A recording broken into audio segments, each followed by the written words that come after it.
திருச்சிற்றம்பலம். திருச்சிற்றம்பலம். செய்யனே திருவாலவாய் மேய ஐயனே அஞ்சலன்றருள் செய்யை என்னை பொய்யராம் அமணர் ஒழுவும் சுடர் பையவே சென்று பாண்டியற்காகவே. திருச்சிற்றம்பலம். நாங்கள் இன்றைக்கு திருக்கோவையார் மாணிக்கவாசர் அருளியது இறைவன் இறைவன் சொல்ல மாணிக்கவாசகர் சொல்ல இறைவனால எழுதப்பட்டது, சிற்றம்பல எழுதப்பட்டது. மாணிக்கவாசகரால் பாடப்பட்ட 8ஆம் திருமுறையில் மொத்தம் 1056, அதாவது திருவாசகத்தையும் திருக்கோவையாரையும் சேர்த்து சொல்லினான் 1056 பாடல்கள் உள்ளது. இதில் திருக்கோவையார் 400 பாடல்களும் அதன் தெளிவுரைகளும் கீழே கொடுக்கப்பட்டுள்ளது.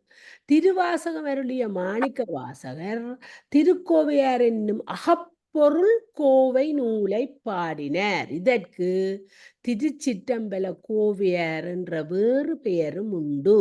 இது அடிகள் திருவாய் மலர திருச்சிற்றம்பலமுடையானே தம் கைபட எழுதி கொண்ட சிறப்பினை உடையது. தமிழில் உள்ள பிரபந்த வகைகளுள் கோவை ஒன்று.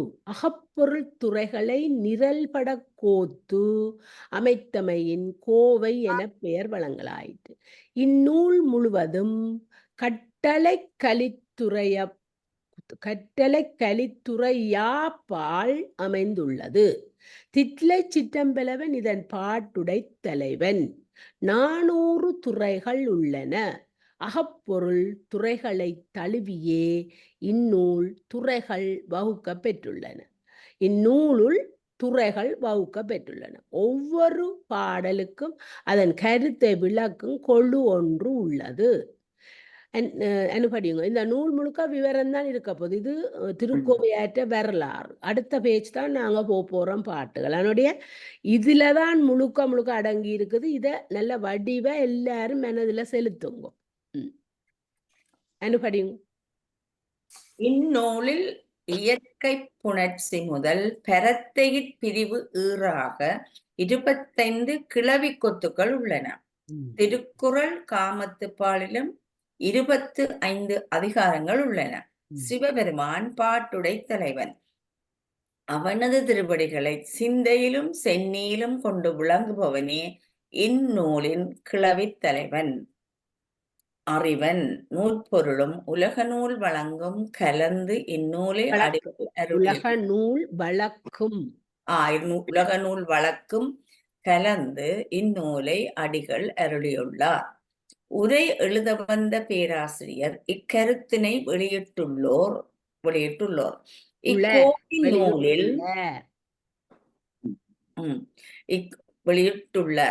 இக்கோவை நூலில் அறம்பொருள் இன்பம் வீடு எனும் 4 உறுதி பொருள்களும் அடங்கியுள்ளன. 6 விகுதி சேர்த்து திருக்கோவையார் என வழங்கப்படுகிறது. 6 விகுதி, அது என்னன்னு தெரியல.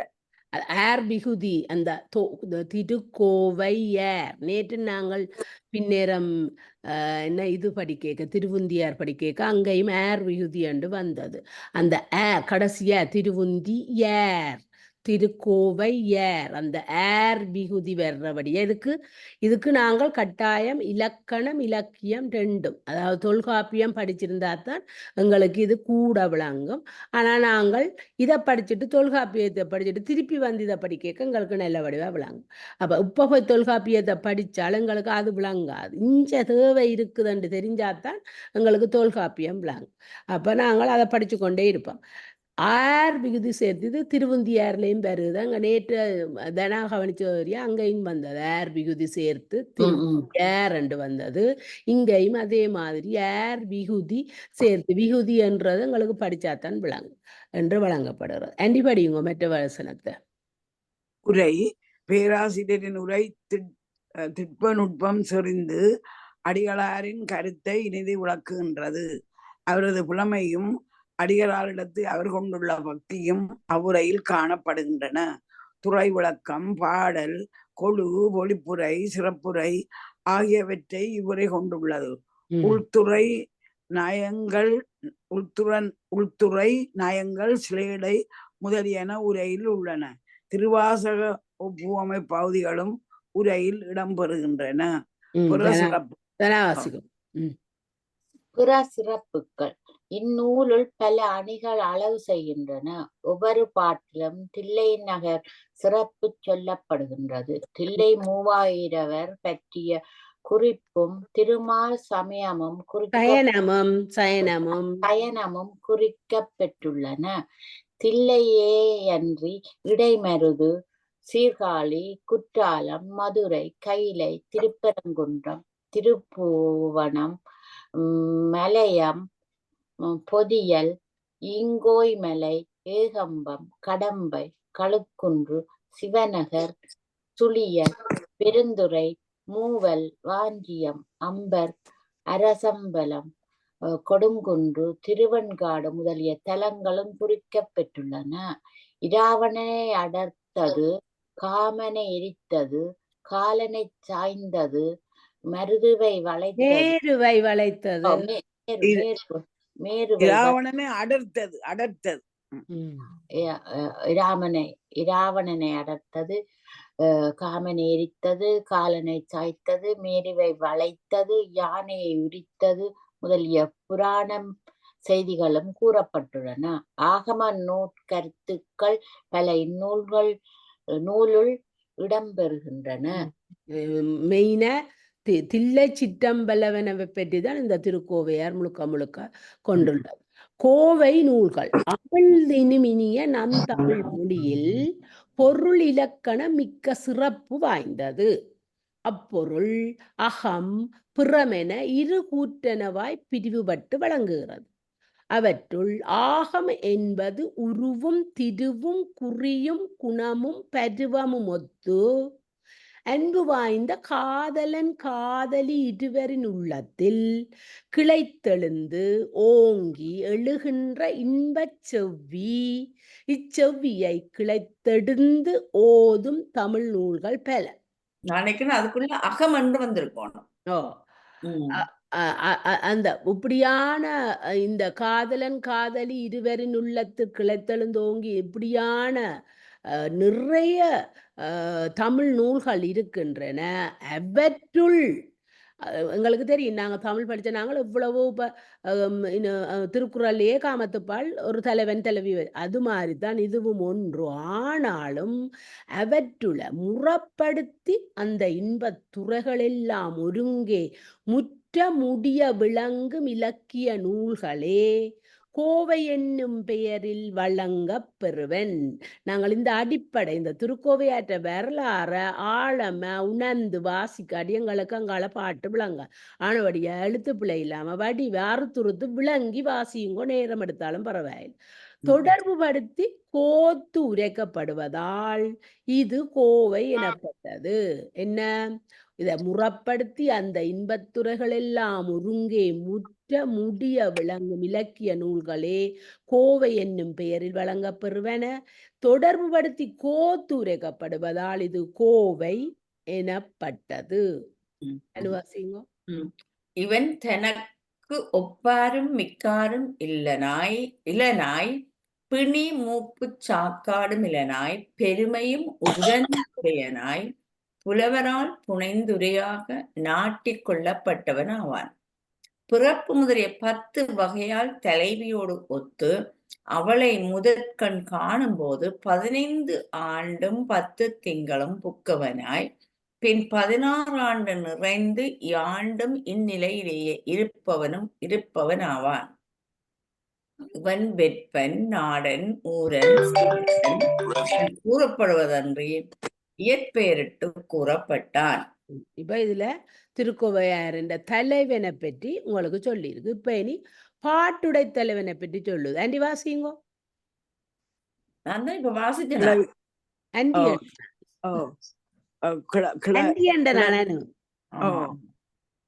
இவன் கிளவி தலைவன். இவன் அகப்பொருள் துறைகளில் இவன் ஓ. கிளவி தலை மகனினும் ஓ, இவன் கிளவி தலைமகனினும் உயர்ந்தவனாக கருதப்படுவான். ம். அதாவது பாட்டுடை தலைமகனுக்கு உரிய நாட்டில் ஒரு பகுதியில் கிளவி தலைவன் வாழ்பவனாக கூறப்படுவான். ம். நிலம், தொழில், பண்பு, குலம் ஆகியவற்றால் வரும் சிறப்பு பெயரும் அவனுக்கு கூறப்பட்டு அவை செய்யுட்களில் பேசப்படும். இவன் ஒரு காலத்தில் உலகத்தில் உண்மையில் வாழ்ந்தவன் ஆவான். மலைநாடன் நிலப்பெயர். தூங்கொயில் எறிந்தான் தொழிற்பெயர். பெருவழுதி பண்பு பெயர். வேள் ஆய் குலப்பெயர். அருண்மொழிவர்மன் இயற்பெயர். இவ்வாறு செய்யுட்களில் வரும். முதல் தலைவனை பற்றி கூறினவை இப்ப ஓ. பாட்டுடை தலைவனை பற்றி கூறுவேன். ஓ. அவன் இயல்பும் அவன் அந்த அவனுக்கு எப்படி பெயர் வருது என்ன இதுல பாட்டுட தலைவன் மலைநாடன்டா. இது பாட்டுட தலைவன் இறைவனா தானே வார இறைவனைத்தானே இதுல பாட்டுட தலைவனா போட்டு. அவன் எப்படி இருப்பான் இப்ப ஓ. இந்த பெருவழுதி என்றது நாங்க கேள்விப்பட்டது பொன்னியின் செல்வன்ல. அது ஒரு பண்பு பெயர். பேந்து பேயாய் என்றது ஒரு வேளாய் என்றது குலப்பெயர். அருண்மொழிவர்மன் இது இயற்பெயர். அப்ப இதுகள் எல்லாம் இப்ப வரப்போகுது எங்களுக்கு. அப்ப நாங்கள் இதை அடிப்படையை தெரிந்து கொண்டால் எங்களுக்கு கொஞ்சம் அது ஏதோ ஒன்று விளங்கும். இனி கிளவி தலைவன் என்றா தனவாசிங்க. கிளவித் தலைவன் இவன் அகப்பொருள் துறையில் அதாவது கிளவி கூற்றிற்குரியவனாக குறிக்கப்படும் தலைவனாவான். பிறப்பு முதலிய 10 வகையாக தலைவியோடு ஒத்து புற யாரும் தமக்கு ஒப்பாரும் மிக்காரும் இல்லாதவனாக இருப்பான். மற்றும் பிணி மூப்பு சாக்காடு இன்றி என்றும் 16 ஆண்டு உடையவனாய் வாழ்பவனாக புலவரால் நாட்டிக் கொள்ளப்பட்டவனாவான். இவன் எக்காலத்தும் உலகத்தில் வாழ்பவன் அல்லன். கற்பனையில் வாழ்பவன் நிலம், தொழில், பண்பு, குலம் ஆகியவற்றால் வரும் சிறப்பு பெயரால் மட்டும் குறிக்கப்படுவான். இயற்பெயரால் குறிக்கப்பட மாட்டான். சிலம்பன் முதலியன நிலப்பெயர். வேட்டுவன் முதலியன தொழிற்பெயர். அண்ணல் முதலியன பண்பு பெயர். குறவன் முதலியன குலப்பெயர். அகப்பாட்டு தலைமக்கள் இருவரும் ஒருங்கே வருதலும் தனித்தறி வருதலும் இருவரும் வரா தொழிலும் உண்டு. வாராத தொழிலும் உண்டு. முதல் நாங்க தலைவனை பற்றி படிச்சோம். அப்புறம் பாட்டுட தலைவனை பற்றி படிச்சோம். கிளவி தலைவனை பற்றி படிச்சோம். இப்ப தலைவி என்றா யாரென்று படிக்க போறோம். இவள் தனக்கு ஒப்பாரும் மிக்காரும் இல்லாதவளாய், பிணி மூப்பும் சாக்காடும் இல்லாதவளாய், அச்சம் நாணம் மடன் உடையவளாய், புலவரால் புனைந்துரையாக நாட்டில் கொள்ளப்பட்டவள் ஆவாள். பிறப்பு முதலிய 10 வகையால் தலைவனோடு ஒத்து அவனை முதற்கண் காணும்போது 11 யாண்டு 10 திங்களும் புக்கவளாய் பின் 12 யாண்டு நிறைந்து யாண்டும் அந்நிலையிலேயே இருப்பவள் ஆவாள். இவள் கொடிச்சி, கிளத்தி, மனைவி என கூறப்படுவதன்றி இயற்பெயரிட்டு கூறப்பட மாட்டாள். அப்ப இந்த தலைவி யாரண்டு வடிவ மனதில் எடுங்கோ. பிறகு உங்களுக்கு தோழி, செவிலி தோழி எல்லாம் நாங்கள் பாட்டுக்கு போய்க்கல செவிலி என்றா என்ன தோழி என்றா என்னன்னு குளம் தலைவிய மனதில வையுங்க. தலைவி வந்து இறைவன் தான். ஓ பாங்கர் இவர்கள் பார்ப்பன பாங்கன், சூத்திர பாங்கன் என இருவகைப்படுவர். தங்களை பெற்ற தாய் தந்தையரால் தலைவனுக்கு இன்னுயிர் துணியாயிருக்கும்படி அடைக்கலமாக கொடுக்கப்பட்டவர் ஆவர். ஜனவாசிங்க இளையர் தோழர்கள். உங்களுக்கு நான் இல்ல கமலா. இளையர் இவர்கள் தலைவனுக்கு பகலும் இரவும் களையப்பெறாத தலைவனுக்கு இது இவர்கள் தலைவனுக்கு பகலும் இரவும் களையப்பெறாத கவசத்தை போன்றவர். அதாவது மெய்காப்பாளர். தோழி தலைவியுடன் வளர்ந்து உடன் நீராடி சீருடன் பெருக தாளுடனாட்ட பாலுடன் உண்டு. பெருகத்தாளுடன் பெருகத்தாளுடன் உடன் எழுத்தொன்று ரெண்டு மறைக்குதுன்னு தெரியல. அதான் எனக்கும் தெரியல. சரி. சரிங்க. தலைவியுடன் வளர்ந்து உடன் நீராடி சீருடன் பெருக்கத்தால் உடனாக்கப்பட்ட பாலுடன் உண்டு. இன்னொன்று விளங்கையில பல்லுடன் எழுந்து சொல்லுடன் கற்று பழைமையும் பயிற்சியும் பண்பும் நண்பும் விழுப்பமும் ஒழுக்கமும் மாட்சியும் உடையவள் ஆவாள். செவிலியின் மகளாவாள். தலைவிக்கு ஆராய்தல் ஒரு அவட்கு பேச்சு துணையாகி அவளது வருத்தத்தை தணிவிப்பவள் ஆவாள். தலைவியின் ஒத்த உணர்வினளாய் அவர்களுக்கு உயிர் தோழியாவாள். செய்திறன் அறிதலும் உயிர்த்திறன் ஆய்தலும் வல்ல சொல்லாற்றலும் நல்லென கூட்டலும் வாய்த்தவள் ஆவாள். தோழி ஒரு தோழி அவ ஒரு தலைவியுடன் வளர்ந்து அவவோடைய நீராட போவா, அவவோடையே படுத்து ஒழும்புவா, பக்கத்துல கற்று அவவுக்கு எப்பவும் ஒரு பேச்சுக்கு துணியாக இருப்பா. அதோட அவன் வருத்தத்துக்கு தணிப்பா, அவவுக்கு ஆலோசனை கூறுவா. அப்ப அவன் ஒத்த உணர்வா தான் அந்த தோழி இருப்பா. அப்ப இந்த தலைவி என்ற இந்த தலைவிக்கு தோழியை பற்றி தான் அங்க சொல்லினோம். அடுத்தது செவிலி. இதை வாசிக்க உங்களுக்கு இது ஆட்டோமேட்டிக்கா விளங்கும். செவிலி ஆன்டி வரி படியுங்கோ. இவள் நற்றாய்க்கு தலைவியாய் பெற்றதாய். செவிலி என்றா தாக்கி மாறி வாரவதான் செவிலி தாய். இல்ல, செவிலி என்றதன்றி முதல் இப்ப இந்த தலைவியை பெற்றதுதான் இந்த தலைவி இருக்கிறாயலோ பாருங்க. அவவுக்கு இதுல போட்டிருக்கு இவள் நற்தாய் என்றால் அவன் சொந்த தாய்க்கு, அதாவது தலைவியை பெற்ற தாய்க்கு தோழிதான் செவிலி. வளர்ப்பு தாயால தமிழ்ல செவிலி என்றது. வளர்ப்பு அதான் அது. நீங்க அப்படி பார்க்காம இப்படி பாருங்க. இப்படி பார்த்தா உங்களுக்கு விளங்கும். அந்த அப்படி பார்க்க வேண்டாம், இப்படி பாருங்க.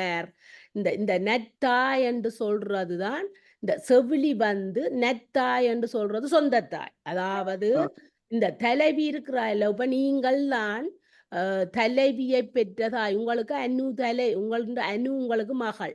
அனுதான் தலைவி. அனு உங்களுக்கு மகள் என்றால் நீங்கள் தான் நெத்தாய். ஏனென்றால் நீங்கள் அனுவை பெற்றுறீங்கள், அனு தலைவி. ஆனால் நான் அனுவின்ற தோழி. அப்ப நான் தோழி என்றேக்கல, அங்க தோழி மேல வந்துட்டது. அப்ப இந்த தோழியை பெறதுக்கு ஒரு தாய் இருக்கிறார். இந்த செவிலி தான் இந்த தோழியை பெற்ற தாய். அத விளங்கிட்டீங்களா? உங்களுக்கு என்ன பெற்றது?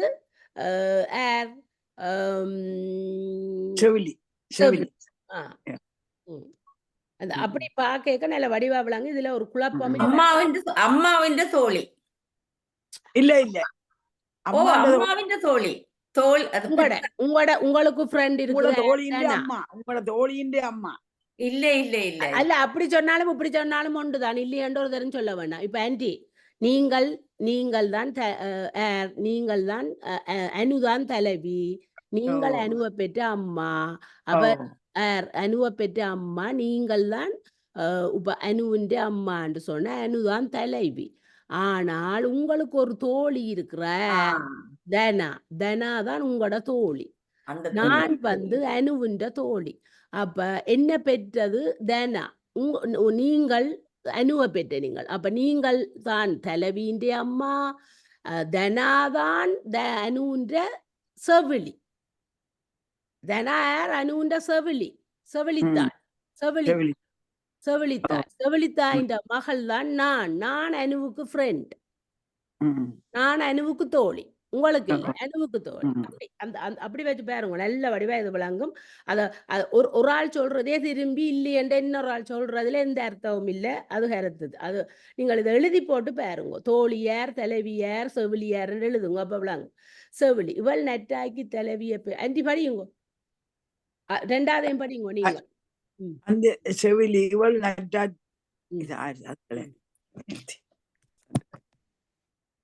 திருப்பி படியுங்க. அந்த செவிலி அண்டிக்கு நிப்பாடி போட்டா அனு படியுங்க.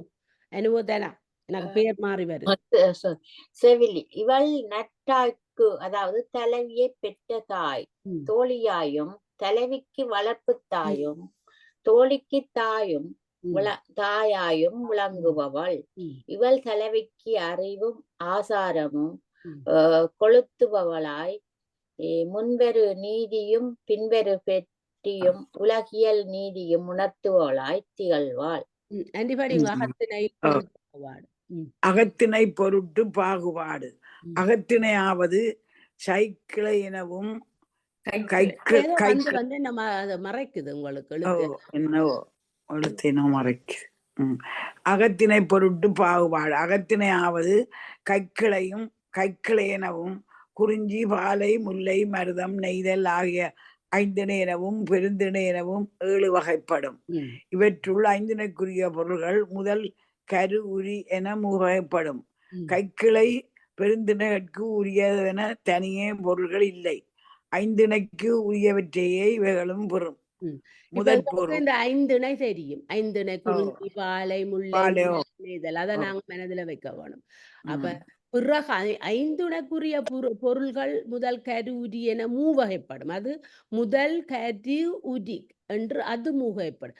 கைக்கிளை பெருந்திணைக்குரியவென தனியே பொருள்கள் இல்லை. 5 இணைக்குரியவற்றையே இதுகளையும் சும்மா மனதில் எடுங்கோ, அது விளங்கும். ம். முதற் பொருள் நான் படிக்கிறேன். ம். முதல் பொருள் அடிப்படை பொருள்கள். முதற் பொருள் நிலமும் பொழுதும் என 2 வகைப்படும். முதற் பொருள் நிலமும் பொழுதும் என 2 வகைப்படும். பாருங்க, முதற் பொருள்ல தான் இதை சொல்லினோம். இப்ப முதல் பொருள் நிலமும் பொழுதும் என 2 வகைப்படும். இவற்றுள் மலை, சுரம், காடு, வயல், கடல் என இவற்றை சார்ந்தது இடங்கள். அதாவது 5 அதில் அந்த 5 5 10 வகைப்படும் என்று போடு. அப்ப நிலம் வந்து அப்படி வருகுது. பொழுதாவது பெரும் பொழுது, சிறு பொழுது என 2 வகைப்படும். 2 பொழுது இருக்கு. எங்களுக்கு இப்ப படிக்க தெரியும்.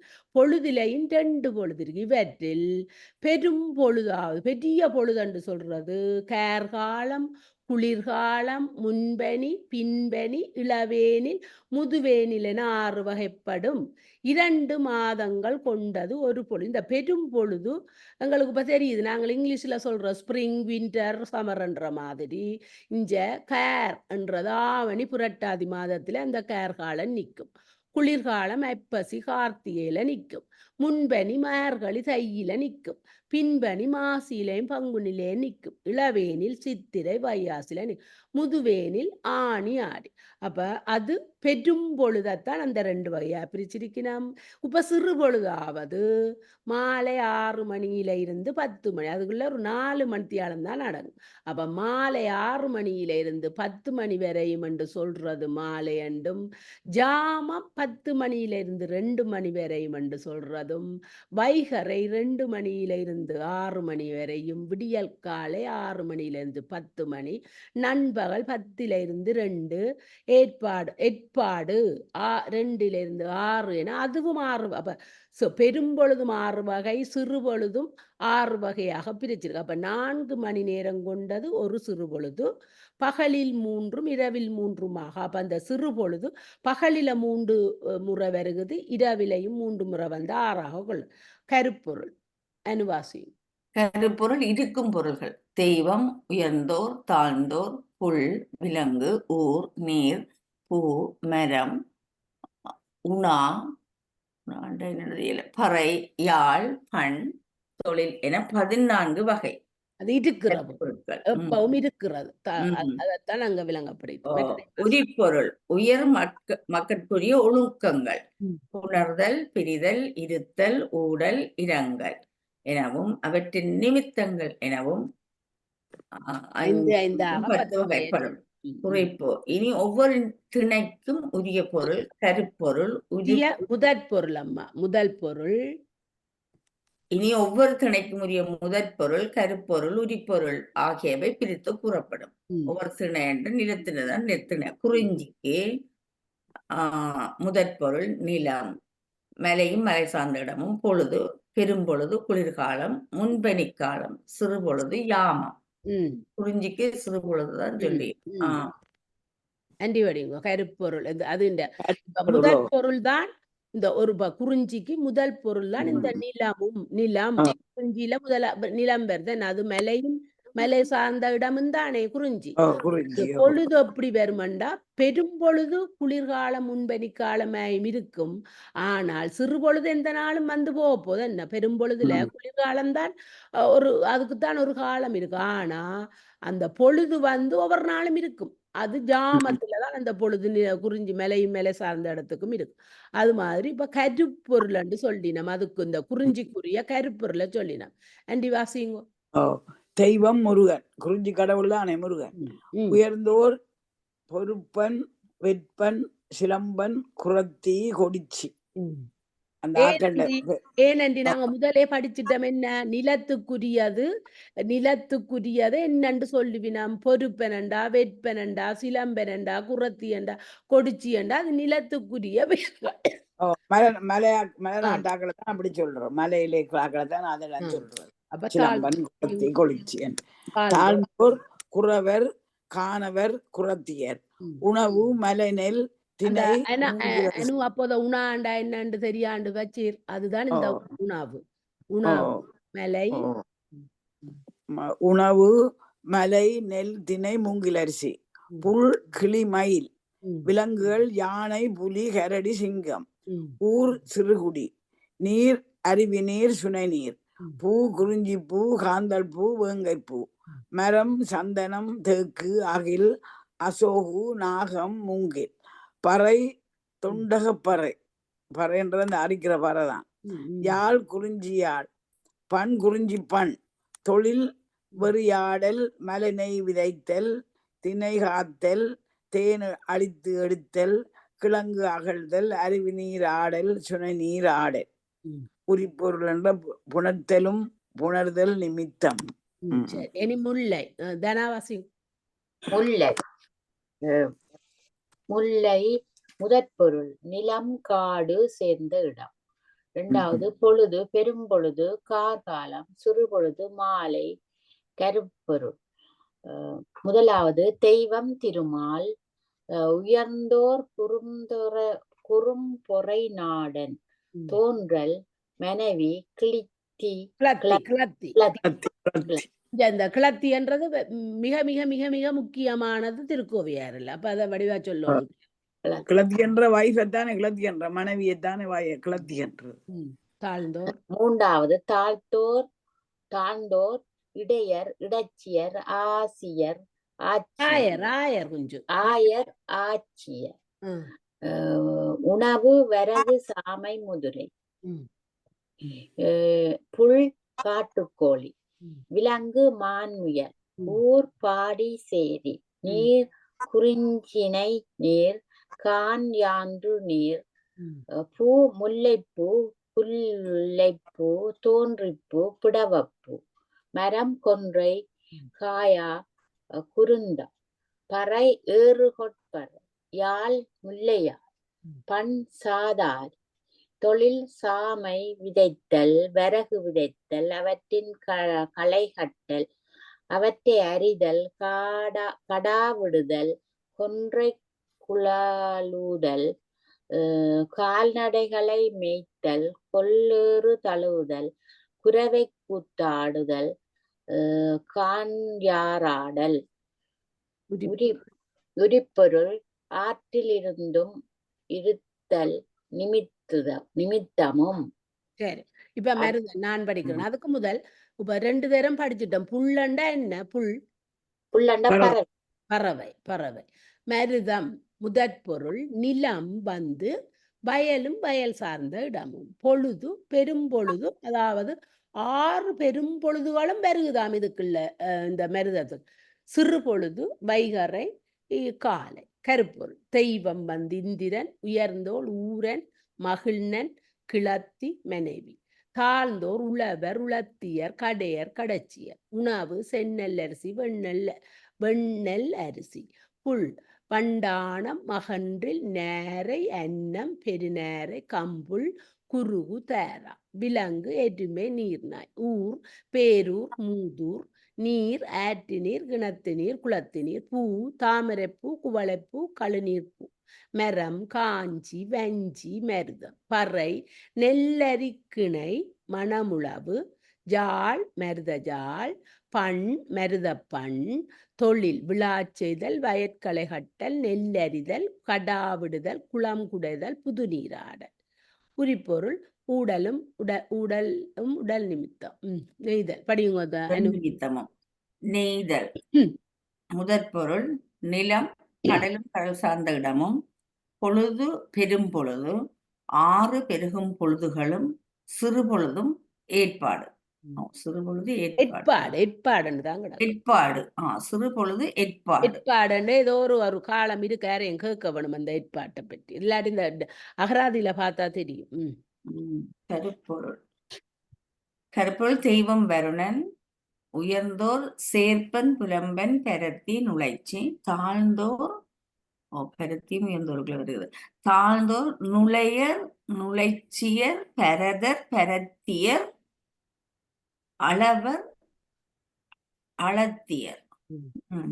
உணவு மீன், மீனை முப்பை மாற்றுதலால் வரும் பொருள். புல் கடற்காகம், விலங்கு சுறாமீன் முதலை, ஊர் பாக்கம் பட்டினம். நரகத்து பாக்கம்ன்றது ஊர்கள் பட்டினமா. நீர் உவர் நீர்கேணி, கவர் நீர். பூ நெய்தல் பூ, புன்னைப்பூ, தாளம்பூ, முகண்டப்பூ, அடம்பம்பூ, முண்டகப்பூ, முண்டகப்பூ, அடம்பம்பூ, 10. அதாவது மரம் கண்டல், புன்னை, ஞாழல்.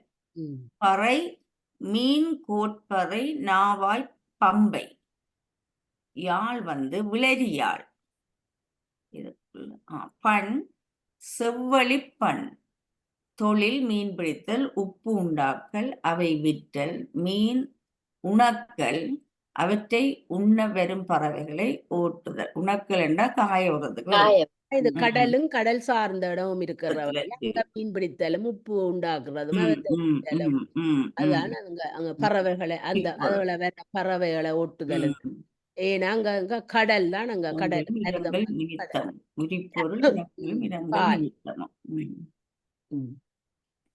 பாலை அண்டி படியுங்க. இதுதான் ஞானசம்பந்தர் பாலை நிலத்தை தாய்ந்த ஊரு குப்பை. பால் படியுங்க. நிலம் மணலும் மணல் சிறந்த வெளியும், பொழுது பெரும் பொழுது, இளவேனில் முதுவேனில், பின்பனி சிறு பொழுது, நண்பகல். கருப்பொருள் தெய்வம் துர்க்கை, உயர்ந்தோர் விடலை காலை மீளி எயிற்றி, தாழ்ந்தோர் மறவர் எயினர் எயிற்றியர் மறத்தியர், உணவு வழிவறுத்தவை கொள்ளையடித்தவை.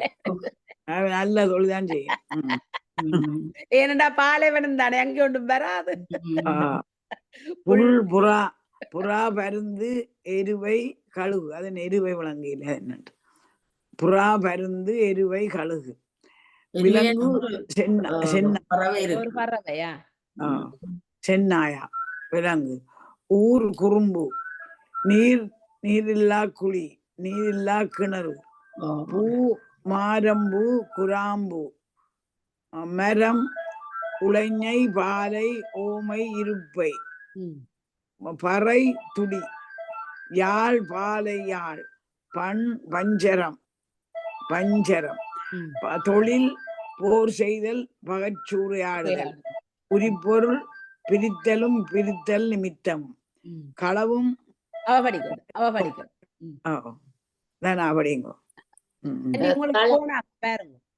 களவும் கற்பும். இவ்விரண்டு ஒழுக்கங்களிலும் காணப்படும் புனைந்துரையும் உலகியலும் வருமாறு. புனைந்துரை என்பது உலகியல் இல்லதனை தாமே படைத்து கொண்டு அதனை கேட்போர் விரும்புமாறு அழகுபடுத்தி உரைப்பதாகும். இதனை நாடக வழக்கம் என்றும் கூறுவர். உலகியல் என்பது உலகில் இயல்பாக நடக்கின்றவற்றை அவ்வாறே உரைப்பதாகும். அப்ப இதுல ரெண்டு இருக்குது. இவ்விரண்டு களவும் கற்பிலை ரெண்டு ஒழுக்கத்திலையும் புனைந்துரை ஒன்று இருக்குது, உலகியல் ஒன்று இருக்கு. அப்ப புனந்திரு என்றா அது உலகியலில இல்லாததனை ஒன்று இல்லாதது உலகியல்ல இல்லாததை படைத்து கொண்டு அதனை கேட்போர் விரும்புமாறு அழகுபடுத்தி உரைப்பதுதான். உலகியல்ல இல்லாததை அழகுபடுத்தி கூறுவதுதான். ஏனென்றா மற்றவைய கேட்கறது அவைகளுக்கு திருப்பி திருப்பி அதை கேட்கணும். இதனை இது ஒரு நாடகமாகத்தான் இருக்கும். இது ஒரு செயற்கை, இயற்கை அல்ல. உலகியல் என்பது உலகில் இயல்பாக நடக்கின்றவற்றை, அது இயல்பு, அதுக்கு ஒரு வர்ணனை ஒன்றும் தேவையில்லை, அது இயல்பை அதை உரைக்கிறது தான். அப்ப இந்த களவும் கற்பிலையும் 2 ஒழுக்கம் இருக்கு. புனந்திரை ஒன்று உலகியல் ஒன்று இருக்குது. அப்ப இனி தலைவனும் தலைவியும் தலைவனும் தலைவியும் தமக்கு ஒப்பாரும் மிக்காரும் இன்றி பிடிமூப்பு சாக்காடின்றி இருப்பவர் என்பதும், தலைவன் மடலேறுதல் என்பதும், தலைவனுக்கு வரும் வழியில் யாதொரு தீங்கும் நேரவில்லை என்பதும் போன்றவை புனைந்துரைகளாம். தலைவனும் தலைவியும் களவினில் எதிர்பட்டு புணர்தலும் உடன்போக்கும் வரையும் போன்ற பிற யாவும் உலகியல்களா.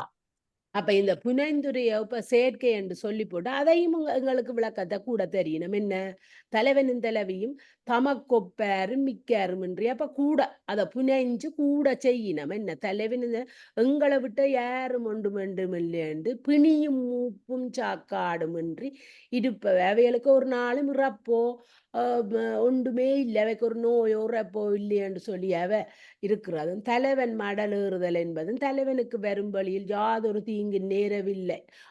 அந்த நாங்கள் படங்கள் பார்க்குறோம். நாங்கள் என்ன ஹீரோவுக்கு ஒன்றுமே நடக்காது, அதில் அவரோட சேர்ந்து வரவர் செத்து போவார் அவர். அப்ப அங்க தலைவனுக்கு ஒன்றுமே நடக்காதுன்ற போன்ற அந்த புனைந்து உரைக்கிறது தான் அந்த புனைந்திரை என்றும். ஆனால் தலைவனும் தலைவியும் களவினில் எதிர்பட்டு புணர்தலும் உடன்போக்கு வரையும் போன்ற பிறையாவும் உலகியல் இயல்பு. அது எங்களுக்கு அப்படி. கைக்கிளை என்பது ஒரு மருங்கு பற்றிய கேள்வியாகும், அதாவது ஒரு தலை காமம்.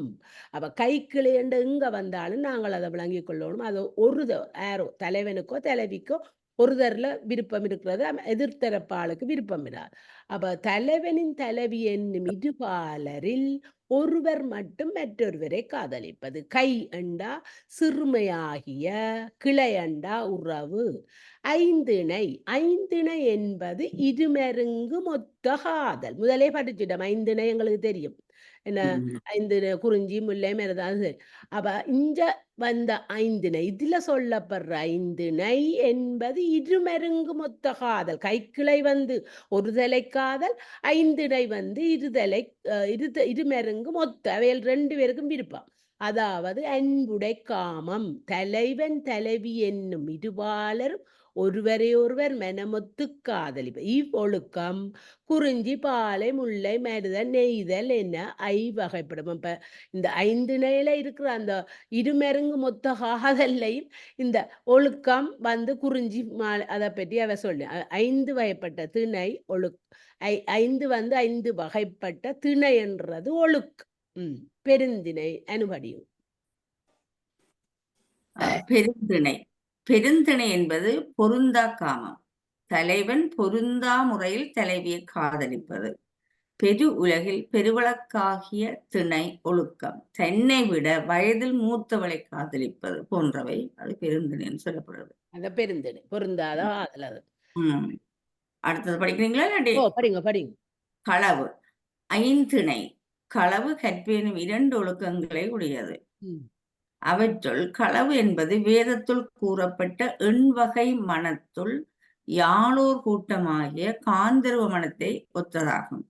தலைவியை கொடுப்போரும் எடுப்போரும் இன்றி தலைவன் தானே ஊழ் வகையான் எதிர்பட்டு அத்தலைவியை புணர்தலாலும் அவ்வொழுக்கம் புறத்தாற்கு புலனாகாமை மறைக்கப்படுதலாலும் களவு என பெயர் பெற்றது. நாங்க திருக்குறள்ல நல்ல வடிவா படிச்ச நாங்கள் களவு என்ற ஒரு இது வருகுது என்ன அதுல வருது. அப்ப அது எங்களுக்கு வாசிக்கவே விளங்குது.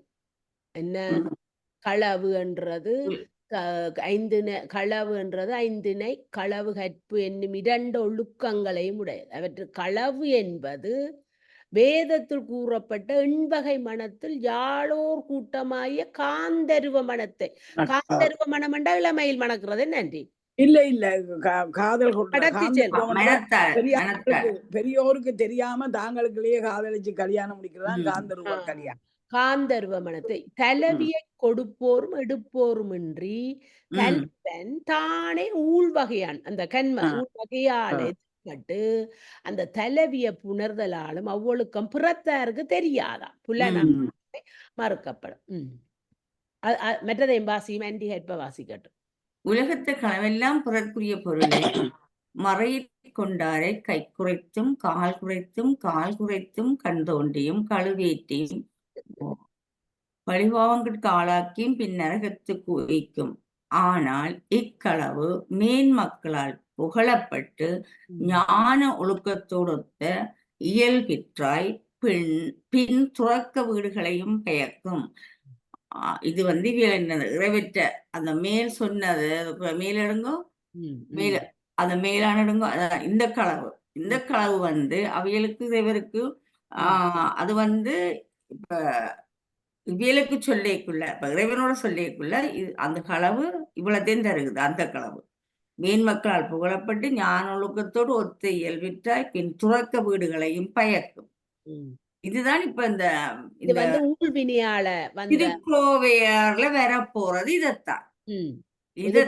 இதுதான் மெயினா திருக்கோவையார்ல வரப்போகுது. இது ஊழ்வினையால வந்த காதலண்டபடிய இது மேன்மக்களால புகழப்பட்டு ஞான ஒழுக்கத்தோடு ஒத்த இயல்பிட்டாய் பின்துற. ஆனா இதை உலகத்து காதல்களை சொல்லி இருக்கணும். என்ன உலகத்து காதல் களவு இருக்கும் இப்ப பாருங்க, இதுல உலகத்து களவெல்லாம் பிறக்குரிய பொருளை மறை கொண்டவராய் கை குலைத்தும் கால் குறைத்தும் கண் தோண்டியும் இதெல்லாம் செய்வோம். இப்ப களவேட்டி சமணர்களை அப்படியானதுகள் அந்த பாவங்களுக்கு நடக்கும். ஆனா ஆளாக்கியும் பின் நரகத்துக்கு உய்க்கும். அவையே நரகத்துறது. ஆனால் இந்த களவு மேல் மக்களால் இது இந்த களவுன்னு சொல்லியிருக்கல, இந்த மேலே இருக்கிற அந்த களவா இந்த களவுன்னு சொல்லியிருக்குத்தானே தலைவன் தானே ஊழ்வகைப்பட்டு அது இந்த ஊழ்வகைன்னு சொல்லியிருக்கல. இது நன்மையும் தீமையும் கலந்திருக்குது. நன்மை இருக்கு, கூடுதலா நன்மை இருக்கிற மாதிரி இதுல சொல்லி இன்ன வகையான இக்களவொழுக்கம் நன்றாயிற்று. இதான் இப்ப திருக்கோவையாருக்குள்ள வாரது இதுதான். நன்றி. படிங்க.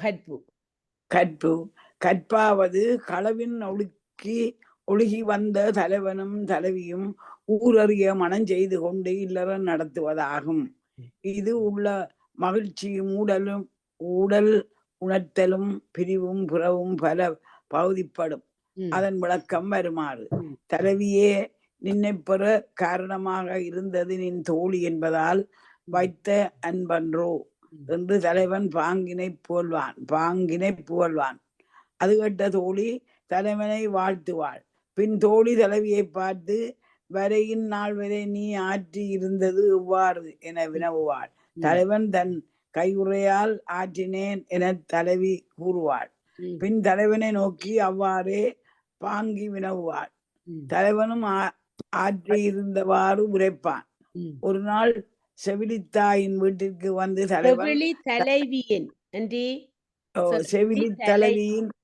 தலைவியின் வீட்டிற்கு வந்து தலைவன் தலைவியரது அன்பு பற்றி தோழியிடம் வினவுவாள். தோழியும் அவ்விருவரது அன்புறவு பற்றி கூறுவாள். மேலும் இல்வாழ்க்கை சிறப்பும் தலைவன் தலைவியரது காதல் சிறப்பும் கூறுவாள். இப்ப தலைவியின் பிள்ளையண்டி செவிலியார் தனா யாருக்கு செவிலி? அனுவுக்கு செவிலி. எனக்கு சொந்த தாய். அன்றைக்கு தோழி தனா. அனுவுக்கு தான் அவ செவிலித்தாய் தனா. அப்ப செவிலி தலைவையின் வீட்டுக்கு வந்து தலைவன் தலைவியரது அன்பு பற்றி யார் அங்க அவக்கு இப்ப தலைவன் தலைவி இப்ப அவருக்கு தலைவியார் செவிலி தனாவுக்கு தலைவியார் நீங்கள் அந்த செவிலி அந்த அவன் பாங்கி மூலம்தான் அவன் உள்ள கிடக்கையில சொல்லிவின முந்தின காலங்கள் நேர நேர கதையாம நான் அந்த சிநேகிதி மூலம்தான் உரைக்கிறது. சிநேகிதியின் தாய் தான் செவிலி தாய். திருக்கோவையார் 400 செய்யுட்களை தன்னகத்தே கொண்டு சொல்லணி பொருளணி முதலிய அணிகள் அப்ப இங்க 2 அணி வருது திருக்கோவையார்ல. சொல்லணி ஒன்று பொருளணி ஒன்று 400 பாட்டுக்கள் இருக்கிறது. யாவும் ஒருங்கே அமைந்து கற்றார் நெஞ்சம் கனிவு கொள்ளுமாறு இலங்குகின்றது. மற்ற கோவைகளைப் போல பாட்டுடை தலைவராக மன்னர்களையோ வள்ளல்களையோ கொண்டு பாடப்பெறாமல் தில்லையில் கோயில் கொண்டிருக்கும் நாயகனை தலைவனாக கொண்டு அமைவுற பாடப்பட்டுள்ளது. ஆகவே இக்கோவை மற்ற எவ்வகை கோவையினும் தனக்கொரு சிறப்பினதாய் திகழ்ந்து விளங்குகிறது. இந்நூல் மற்றைய கோவைகளிலும் சிறந்த பொருள்களையும் அருஞ்சொற்றொடர்களையும் கோத்து அமைந்துள்ளதை நோக்குங்கால் இந்நூலாசிரியர் நல் இசை புலமை வல்லுனராகவே உள்ளார். அப்ப இங்க இந்த திருக்கோவையார்ல சொல்லணி பொருளணி 2 எங்களுக்கு நாங்கள் முக்கியமா கவனத்தில் எடுக்க வேண்டும். மக்கள் இதனை திருச்சிற்றம்பல கோவையார் என்பர். மறையவர் மக்கள் இதனை திருச்சிற்றம்பல கோவையார் என்று சொல்லுவினாம். மறையவர் இத வேதம் என்று சொல்லுவினாம். சிவ யோகத்தார் ஆகமம் என்று சொல்லினாம். காமுகர் இது ஒரு இன்ப நூல் என்று சொல்லினார். தர்க்கம் வைக்கிறவர் தர்க்க நூலவர் இதை எண்ணூல் என்று சொல்லினாம். தமிழ் புலவர் இலக்கண நூல் என்று சொல்லினாம். இதை பாட கேட்டவரும் எழுதியவரும் வேதியராகிய முன்னின்று அருளிய ஆதி அங்கடவுளையாதலால் இதன் மெய்ச்சிறப்பு நன்கு உணரப்படும். திருக்கோவையார் உண்மை என்னும் நூலை நோக்கின் அது துகளறு போத பொருளை ஒட்டி செல்வது என்பது தெற்றென விளங்குகிறது. நானும் தினாவும் அண்மையில் துகளறு போதம் படிச்சு முடிச்சிருக்கிறேன். முழுக்க முழுக்க முழுக்க முழுக்க சைவ சித்தாந்தம் அப்படியே கொட்டி கிடக்குது. அப்படியே ஒழுங்கா வரும். அந்த ஆதியிலிருந்து அந்த முழுக்க அதுக்குள்ள வருது. உரையாசிரியர் முதல் பாடலுக்கு உரை எழுத புகுங்கால் ஓர் அகவல் பாட்டின் மூலம் இந்நூலில் பொதிந்துள்ள செய்திகளை விளக்குகிறார். அப்ப இந்த உரையாசிரியர் என்னத்தை உரை எழுத போறதுக்கு முதல் ஒரு அகவல் என்ற எல்லாருக்கும் தெரியும், விநாயகர் அகவல். அது மாதிரி ஒரு பாட்டின் மூலம்தான் இந்த நூலை பொதிந்துள்ள செய்திகளை விளக்குகிறார். அனுபடியுங்க. அனு போட்டுதோ? அச்செய்திகளாவன சித்தும் அசித்துமாகிய அட்டமூர்த்தம் 5 தொழில்கள் பெத்தம் முத்தி ஆண்டவனது அணுவும் மகத்துமாகிய இயல்பு அவனுடைய சொரூப நிலை அடிமுடி அறியா புராணம் பதிகிருத்தியம் தில்லை திருக்கூத்து சதாசிவமாகிய தாண்டேஸ்வரர் திருவுருவம் அவரது 38 கலை அவர் அருளால் மாணிக்கவாசகர் பாடிய உண்மை அவரது தூய ஞான செல்வம் அவர் அருளிய நூற்பொருள் பாகுபாடு அவற்றின் பெயர் அவற்றின் உணர்தற்கரும் பொருள் உணர்த்த நின்ற பொருளின் பெருமை உணர்த்தும் அளவின் சிறுமை தம் அறிவின் சிறுமை மரபு அளவாத தம் முறைமை முதலிய அரும் பெயர் உண்மைகளை கூறியுள்ளார். அப்ப இந்த தொடர் போதத்துல வந்த அந்த சித்து அசத்துமாய் அட்டமூர்த்தம் 5 தொழில்கள் பெத்தம் முத்தி ஆண்டவன் இதுகளை பற்றி எல்லாம் இந்த பஞ்சகிருத்தியம் தில்லை திருக்கூத்து நடேஸ்வரர் திருவுருவம் 38 கலை இதுகளெல்லாம் மாணிக்கவாசகர் பாடிய உண்மை என்று இது முழுக்க இந்த நூல்ல இடம்பெற்றிருக்குது என்று சொல்றேன். இப்ப அடுத்து நாங்கள் இனித்தான் விநாயகர் நூல் காப்பெல்லாம் இருக்குது. சூப்பரா இருக்கு. என்ன எனக்கு நல்ல அதான் நான் இத படிக்கணுமெண்டு இப்பவோ ஆவல் இருந்த நான்.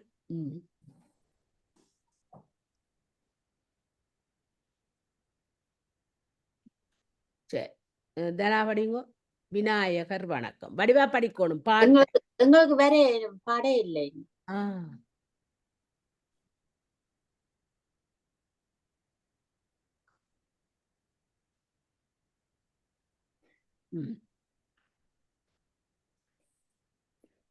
விநாயகர் வணக்கம். முதல் பாட்டு வடிவா ஒரு பிழையும் இல்லாம வடிவா படிக்க வேணும். திருச்சிட்டம்பலம். விநாயகர் வணக்கம். எண்ணிறைந்த தில்லை எழுகோ புறந்திகள எழுகோபுரந்திகள. அப்படித்தான் சொன்ன வேண்டி. எழுகோபுரம் திகழ கண் நிறைந்து நின்றருளும் கற்பகமே நன்னிய சீர் தேனூறு செஞ்சொல் திருக்கோவை என்கின்ற நானூறும் மென்மனத்தே நல்கு. இது ஒவ்வொரு நாளும் படிக்க முதல் இது படிக்க வேணும். இதை ஸ்கிரீன்ஷாட் எடுத்து வச்சிருங்க. ஒவ்வொரு நாளும் படிக்கணும். அன்றைக்கு நான் அனுப்புறேன். இப்ப அவ நூல் சிறப்பையும் படிங்க. அவதான் படிக்க போறா. ஓகே. நூற்றிறப்பு. ஆரணம் காணென்பர் அந்தணர் யோகியர் ஆகமத்தின் காரணம் காணென்பர் காமுகர் காமநன்னூல் தென்பர் காரணம் காணென்பர் எண்ணர் எழுத்தென்பர் இன்புலவோர் சீரணங்காய சித்தம்பல கோவையை செப்பிடினே. இச்செய்யுளுள் இரண்டும் பிற்காலத்து ஆன்றோரால் செய்யப்பட்டன என்பர். இவைகளின் பொருள் அத வேற அடுத்த பாட்டுக்கு வாங்க. இப்ப இச்செய்யுள்கள் இரண்டும் பிற்காலத்து ஆன்றோரால் செய்யப்பட்டன என்பர். இவைகளின் பொருள் எது? இந்த ரெண்டு பாட்டின் பொருளையும் இப்ப எங்களுக்கு சொல்ல போயிடும். புகழ்மிக்க தில்லையில் ஏன்னு நிப்பாட்டி நீரானு படிச்ச நீர் தானா? நான் நினைச்சேன் அது இத பாட்டுக்கு வாங்க. சாரி, பாட்டுக்கு பொருளை தானே படிக்கிறது. நான் புகழ்மிக்க தில்லையில் கோயில் கொண்டிருக்கின்ற கற்பக விநாயகரே, சிறப்புமிக்க தேனூறுகின்ற செம்மையான சொற்களையுடைய திருக்கோவையார் என்கின்ற 400 செய்திகளும் என் மனத்தில் பொருந்துமாறு அருள் செய்வாயாக. இது முதல் பாட்டுக்கு முதல் அந்த இரண்டாவது பாட்டு. எண்ணிறைந்த தில்லை எழுகோபுரந்திகள் கண்ணிறைந்து நின்ற கற்பகமே நன்னிய சீர் தேனூறு செஞ்சொல் திருக்கோவை என்கின்ற 400 அந்த அகநானூறு புறநானூறு இல்ல, இந்த 400 பாட்டுக்களும் மனத்தே நல்கு என்று சொல்லி இந்த என்ன இத அது நீர்வாஜம். இப்ப ரெண்டாவது பாட்டு மற்ற பாட்டு வாசியம். மக்கள் இதனை திருச்சித்தம்பல கோவையர் என்பர், மறையவர் வேதம் என்பர், சிவயோகத்தர் ஆகமம் என்பர், காமுகர் இன்ப நூல் என்பர், தக்க நூலவர் எண்ணூல் என்பர், தமிழ் புலவர் இலக்கண நூல் என்பர். அதிகார வரலாறு. இதில் இயற்கை புணர்ச்சி முதல் பரத்தை பிரிவு ஈறாக 25 அதிகாரங்கள் உள்ளன. இவைகள் கிளவி கொத்துக்கள் எனப்படும். இவைகளின் பெயர்களை பொருளடக்கத்தில் காண்க. களவியல் 1 முதல் 18 அதிகாரங்கள். முதலாம் அதிகாரம் இயற்கை புணர்ச்சி. இயற்கை புணர்ச்சி என்பது பொருள் அதிகாரத்தில் கூறப்பட்ட தலைமகளும் அவ்வாறு ஒரு பொழிலிடத்து எதிர்பட்டு தெய்வமுடை நிற்ப பான்மை வழியோடி ஓர் ஆவிற்கு இருகோடு தோன்றினாற் போல தம்முள் ஒத்த அன்பினராய் அவ்விருவர் ஒத்தார் தம்முள் தாமே கூடும் கூட்டம். இது 18 கிளவிகளை உடையது. அவையாவன. இயற்கை புரட்சியில பரத்தை 25 அதிகாரங்கள் இருக்கா. இந்த 25 அதிகாரங்களையும் கிளவி கொத்துக்கள் அதை மார்க் பண்ணி அதை மனதில் வைக்க வேணும். இவைய சொல்றது கிளவி கொத்து. இவைகளின் அப்ப இந்த இயக்க புணர்ச்சி என்பது என்ன சொல்லினோம்? இந்த பொருள் அதிகாரத்துல எங்களுக்கு சொல் பொருள் அண்டு 2 இருக்குதுன்னு சொன்னது என்ன? இந்த திருக்கோவையாறுல பொருள் சொல் பொருள் 2 இருக்கு. அந்த பொருள் அதிகாரத்துல கூறப்பட்ட தலைவனும் தலைமகளும் அவ்வாறு பொலிறந்து எதிர்பட்டு தாங்களே ஒத்து அவைகள் ஒருதற்கு ஒரு அன்பா இருக்கிறது. அதுல 18 இந்த கிளவியத்தினை இருக்கண்டு இதுல சொன்னவன் இதுல 25 அதிகாரங்கள் இதுகளை கிளவி கொத்துக்கள் என்படும். இங்க 18 கிளவிகளை அது கொண்டது. அதாவது 18 அதிகாரங்களை கொண்டது. அதை இங்க இப்ப சரீனம் என்ன அந்த 18 அதிகாரங்களையும் படியுங்கோ. இதுகளை விளங்காட்டி ஒன்றும் விளங்காது. அடிப்படை விளங்க வேணும். காட்சி ஐயம், தெளிதல், நயப்பு, உட்கோள், தெய்வத்தை மகிழ்தல், புணர்ச்சி துணிதல், கலவியுரைத்தல், இருவியல் ஒத்தல், இருவயில் ஒத்தல், பாருங்க வடிவ இருவயின் ஒத்தல், கிளவி வீட்டல், நலம் புனண்டு உடைத்தல், பிரிவுணர்த்தல், பருவரல் அறிதல், அருட்குணமுரைத்தல், இடமணிந்து கூறி வற்புறுத்தல், ஆடிடத்து உயர்த்தல், அருமை உய்த்தல், அருமை அறிதல், பாங்கியை அறிதல், பான்மை விதி. குறிப்பு: நூற்பாவை எழுதாமல் அதில் உள்ள கிளவியின் பெயர்கள் மேலே குறிக்கப்பட்டுள்ளன. கட்டளை கலித்துறை விதிகள்.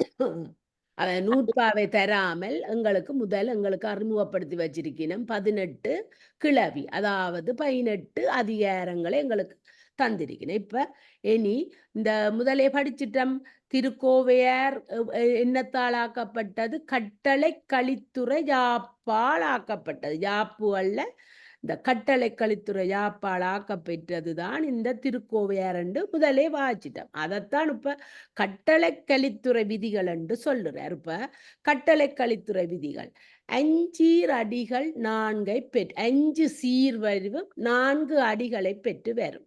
5 சீர் எங்களுக்கு அதில் அன்றைக்கு விளங்கப்படுத்தின செல்வநாயன். 5 சீர் 4 அடிகளை பெற்று கட்டளை கலித்துறை என்று அப்படித்தான் இருக்கு. மாச்சீர் விளச்சீர் நேர் நடுவாய காயச்சீர்களை முதல் 4 சீர்களாக பெறும். ஈட்டுச்சீர் நிறை நடுவாய காச்சீரே பெறும். முதல் 4 சீர்கள் இதுக்கெல்லாம் நாங்கள் இந்த இலக்கியம் படிச்சாத்தான் இது விளங்கும். முதல் 4 சீர்கள் வெண்தலை பெறும். 4ஆம் அடி ஈட்டில் ஏகாரம் பெறும். 4 அடியும் ஒரே ஏது, அதாவது விகப்பம் பெறும். 6வது நேரசைய முதலாக உடைய அடிக்குள் ஒற்று நீக்கி 16 எழுத்துக்கள் இருக்கும். நிறையசைய முதலாக உடைய அடிக்குள் ஒற்று நீக்கி 17 எழுத்துக்கள் இருக்கும். இங்கனம் கட்டளை, அதாவது அளவு பெறலால் இக்கலித்துறை செய்யுள் கட்டளை கலித்துறை எனப்படும். குறிப்பு: வாசகர்களின் நலன் கருதி செய்யுட்கள் சந்தி பிரித்து எழுதப்பட்டுள்ளன. குற்றியலுகரங்கள் பிரிக்கப்படும் போது அவைகளை மெய்யெழுத்துக்கள் போல எண்ணிக்கையில் சேர்க்கக்கூடாது. ஒற்று மெய்யெழுத்து ஒற்று கண்டு எங்களுக்கு என்ன இக்கண்ணா இங்கண்ணா இச்சன்னா அந்த அதுகளை நாங்கள் ஒற்று கண்டு அந்த கையில சொல்லி தந்தவ மெய்யெழுத்து அதுதான் இக்கண்ணா இங்கண்ணா இச்சன்னா மெய்யெழுத்து, அதுதான் இந்த ஒற்று. எண்வகை மெய்ப்பாடு: நகை, அழுகை, இழிவரல், மருட்கை, அச்சம், பெருமிதம், உவகை, வகுளி என்ற இந்த எண்வகை மெய்ப்பாட்டை பற்றி எங்களுக்கு அறிமுகப்படுத்தினோம். பயன் என்பது நெஞ்சின் அடுத்ததோர் மெய்ப்பாடு காரணமாக தன் வழியின் நிகழ்ந்த சொல்லான இதுவது. மெய்ப்பாடு என்பது புறத்தோர் கண்டதோர் பொருள் காரணமாக நெஞ்சின்கண் தோன்றிய விகாரத்தின் அளவு. காட்சி என்பது தலைமகன் கண்ணுற்று இகதொரு வியப்பென்றல். திருவளர் தாமரை சீர்வளர் காவிகள் ஈசர் தில்லை குருவளர் பூங்குமிழ் கோங்கு பைங்காந்தல் கொண்டு ஓங்கு தெய்வ மறுவளர் மாலையோர் வல்லியின் ஒல்கி என நடைவாய்ந்து உருவளர் காமன் தன் வென்றிக் கொடி போன்று ஒளிர்கின்றதே கொழு. இந்த கொழு அண்டா என்னென்று முதல் படிச்ச நாங்கள். மதிவாணுதல் வளர் வஞ்சியை கதிர்வேலவன் கண்ணுற்றது. கொழுவின் பொருள் பிறையை ஒத்து ஒளி சிறந்த நெற்றியுடைய இளவஞ்சி கொம்பை நிகரானவளை ஒளி சிறந்த வேலினை உடையவன் கண்டது. தெளிவுரை. அழகுமிக்க தாமரை பூவையும் சிறப்புடைய நீல, இந்த பாட்டுக்குரிய தெளிவுரை சொல்லினோம். அழகுமிக்க தாமரை பூவையும் சிறப்புடைய நீல பூவையும் சிவனுடைய சிதம்பரத்தில் நிறமிகுந்து பொலிவுடைய குமுளம் பூவையும் கோங்கு அரும்புகளையும் செவ்வி காந்த பூக்களையும் இம்மலர்களை அவயமாக கொண்டு, அதாவது எங்கனமெனில் தாமரை பூவை முகமாகவும் செங்கல் நீர் பூக்களை கண்களாகவும் குமுள மலரை நாசியாகவும் மூக்காகவும் கோங்கருங்களை முலையாகவும் செங்காந்த பூவை கரங்களாகவும் இப்படி அவயவமாக கொண்டு உயர்ந்த தெய்வ வாசனை மிக்க மாலை ஒரு வள்ளி சாதக கொடி போல் நுடங்கி அன்னத்தின் நடைபோல நடையும் வாய்ந்து வடிவமிகுந்த மாற வேளின் வெற்றி கொடிய ஒத்து விளங்கா நின்றது என்ன அதிசயமோ என்று சொல்லி எங்களுக்கு முதல் காப்பு பிறகு நூல் படிச்ச நாங்கள். இப்ப முதலாவது பாட்டு நான் படிச்சேன், இப்ப 2வது பாட்டு ஆண்டி படிக்க போறோம். ஆண்டி படிங்க. ஐயம் ஐயம் ஐயம் என்பது கண்ணுற்ற பின்னர் இங்கனம் தோற்றான் என்ற இம்மாது திருமகள் முதலாகிய தெய்வமோ அன்றி மக்கள் உள்ளால் கொள்ளவோ என்று ஐயுற்ற நிலை. இது யாரென்று அவருக்கு சந்தேகம் வருதான். ஐயுறா நிற்றல் என்று ஐயுறா ஐயுறாமல் நிக்கிறதா. கண்ணுற்ற பின்னர் இங்கனம் தோற்றான் என்ற இம்மாது திருமகள் முதலாகிய தெய்வமோ அன்றி மக்கள் உள்ளால் கொள்ளவோ என்று ஐயுறா நிற்ற. போதோ விசும்போ புனரோ பணிகள் அது வதுகியோ யாதோ அருகுவது மேதும் அரிதியமன்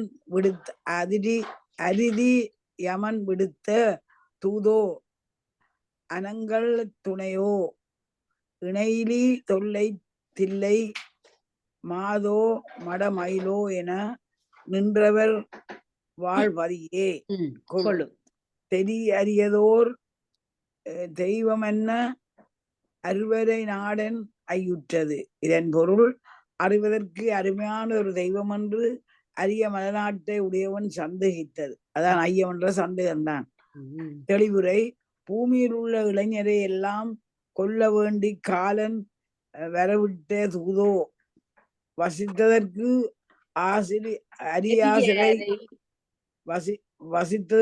அரியாசிரை வசிக்க அனங்கற்கு உண்டாயிற்றோர் துணையோ தன்னை நிகரில்லாத திரு அம்பலமானனுடைய சிதம்பரத்தில் வாழும் மாதரோ மழப்பத்தை உடைய மயிலோ என்றும் யாம் சொல்லும்படி நின்ற இவர் வாழுமிடம் தாமரை பூவோ ஆகாயமோ நீரோ பாம்புகளின் பதியாகிய நாகர்லோகமோ இன்ன இடம் என்று அடுதற்கு சிறிதும் அறியாது இருந்தது. அந்த பொம்பளை என்ற அலையில பார்த்து இவள் வாழ்ற இடம் எதுவோ என்றவருக்கு ஐயம் வருது. எந்த இடத்தில் வாழ்கிறாள் என்று தெரிய இல்லையா. தெளிதல்.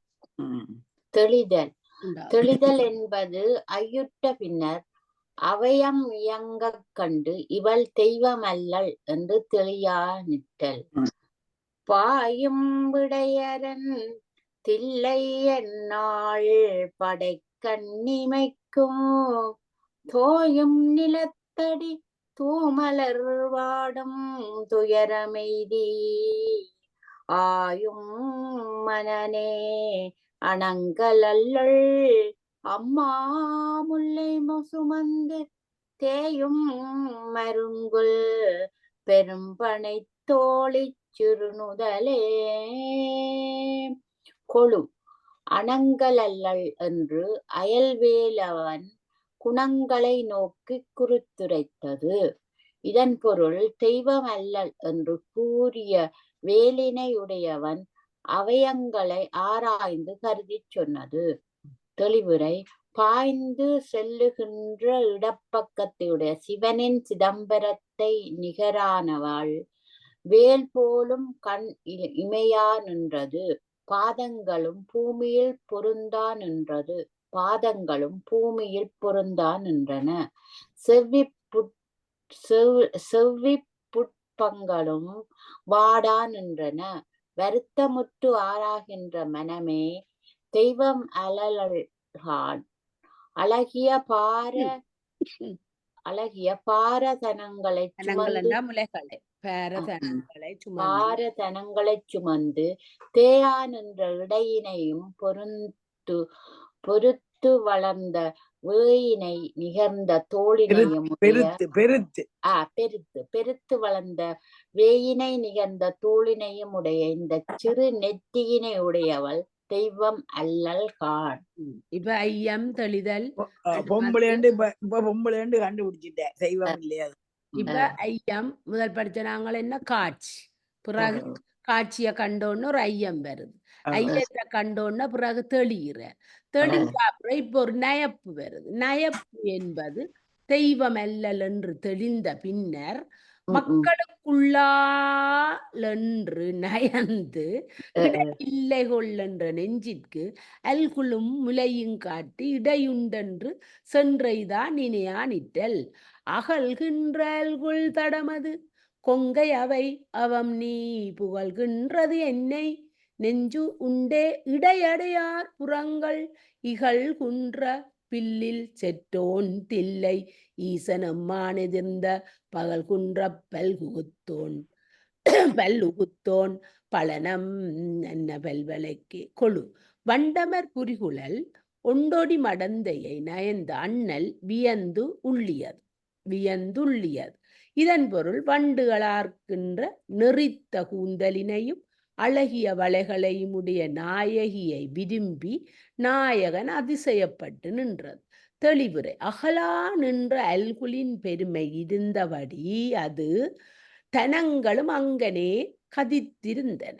நெஞ்சமே ஒரு காரணமுமின்றியே நீ சொல்கின்றது என்னை தன்னை சேராத அசுரர்களுடைய திரிபுரங்களுடைய மாறுபாடு கெட வில்லாளை அளித்தவன் திரு அம்பலத்தில் உள்ளவனாய பரமேசுவரன் அதாவது எம்முடைய இறைவன் மாறுபட்ட சூரியனையுடைய வலியளி பல்லை தகர்த்தோன் அவனுடைய திருப்பலனம் சூரியன் பல்ல கலட்டின வரல அவனுடைய திருப்பலனம் என்ற திருப்படை வீட்டை ஒத்த பல வளைகளை உடையாளுக்கு இடை உண்டு. அஞ்சோட நிப்பாட்டுவோமா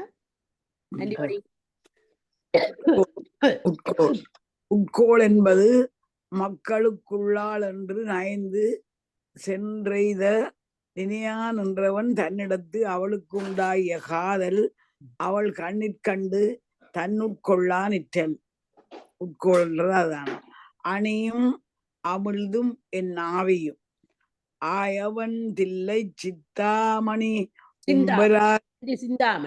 சிந்தாமணி உம்பரார் அறியாமறை அடி வாழ்தலரின் அதை சேர்த்து படியுங்கோ. மணி உம்பரார் அறியாய் மறையோன்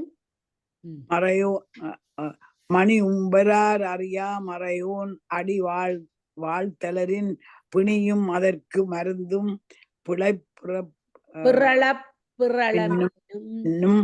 பணியும் புரை மருங்குள் பொருந்தும் தோழி படைக்கண் மருங்குள் கட்டளை கலித்துறை என்றது அன்றி இஞ்ச இருக்கிறதையும் இஞ்ச இருக்கிறதையும் சேர்க்கிறது. மேலே வரியில இருக்கிறதையும் சேர்த்து படிக்கும். கொழு இறை திருக்கரத்து மறிமான் நோக்கி உள்ள கருத்து வள்ளல் நோக்கி உள்ள மான்மறையை நோக்கி உள்ள கருத்து வள்ளல் அறிந்தது.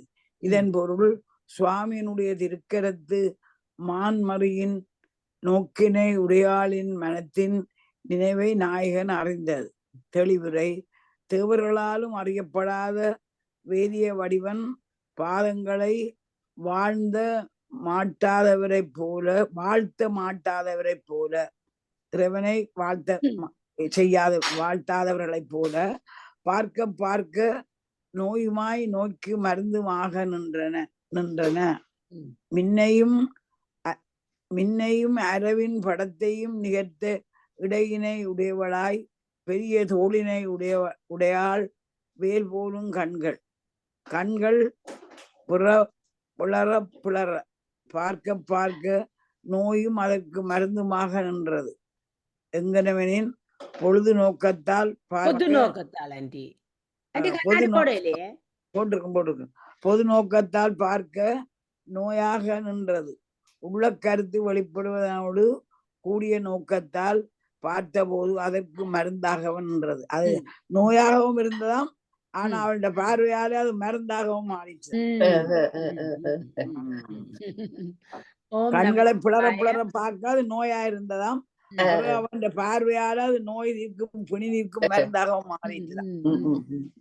வாழ்க வளமுடன். ஓம் நமச்சிவாய.